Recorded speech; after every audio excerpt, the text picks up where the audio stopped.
Hello student, कैसे हैं आप सब। संध्या क्लासेज में आप सभी का स्वागत है।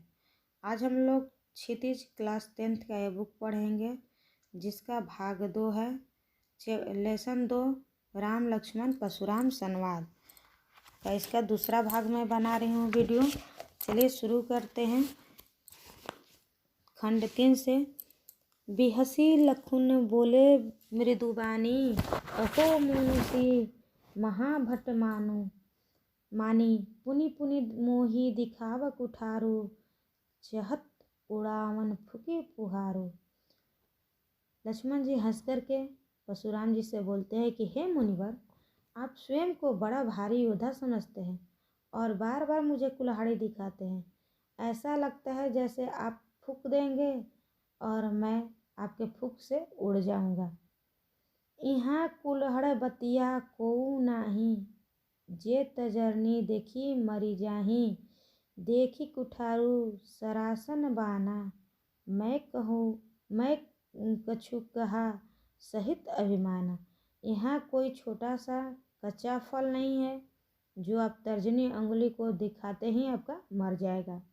आपके पास कुल्हाड़ी और धनुष बाण को देखकर ही मैंने आपसे कुछ अभिमान में बात की थी।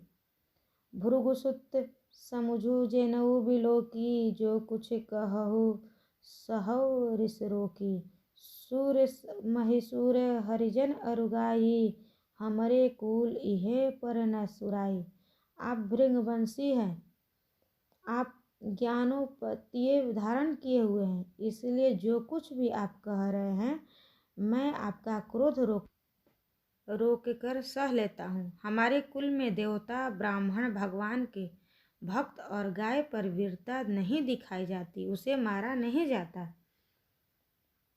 बाधे पापू अपकीर्ति हारे, मारतहु पाप ये तुम्हारे। कोटि कुलिस समय बचनु तुम्हारा, व्यर्थ धरहूँ धनुबान कुठारा।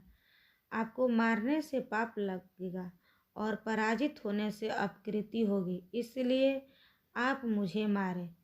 मैं आपके चरणों में शीश झुकाऊंगा। आपका एक एक वचन करोड़ों ब्रज के समान है। धनुष बाण और एक कुल्हाड़ी आप पर व्यर्थ ही आप धारण किए हुए हैं। जो बिलोकी अनुचित केहू, क्षमहु महामुनि धीर। सुनी सरोज भृंगु बस मुनि, बोले गिरा गंभीर। इसके बात को सुन करके लक्ष्मण जी कह रहे हैं कि कुछ अनुचित कह दिए हैं तो क्षमा कर दीजिएगा। और लक्ष्मण जी के इस प्रकार के बात को सुन करके परशुराम जी और क्रोध से भर जाते हैं और वो क्रोध से धीर गंभीर होकर के बोलते हैं। कौशिक सुनहु मंद एहि बालकु, कुटुलु कालबस निज कुल धालकु। भानु बस राकेश कलंकु, निपट निरकुशु अबुधु असंकु। लक्ष्मण जी के कटु वचन को सुनकर के परशुराम जी क्रोधित हो जाते हैं और क्रोध भर करके कह रहे हैं कि विश्वामित्र, हे कौशिक सुनो, यह बालक जो है लक्ष्मण जो है कुबुद्धि और कुटिल है। काल के वश में होकर के ये अपने कुल के घातक बना हुआ है। सूर्य वंश के चंद्रमा का एक कलंक बन गया है।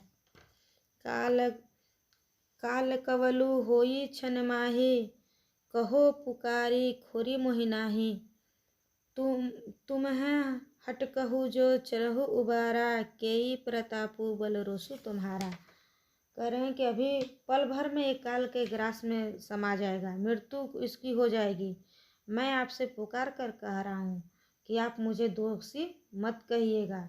यदि आप मुझे इसे मृत्यु से बचाना चाहते हैं तो मेरे प्रताप के बल और क्रोध का वर्णन करके इसके हठ को रोकिए।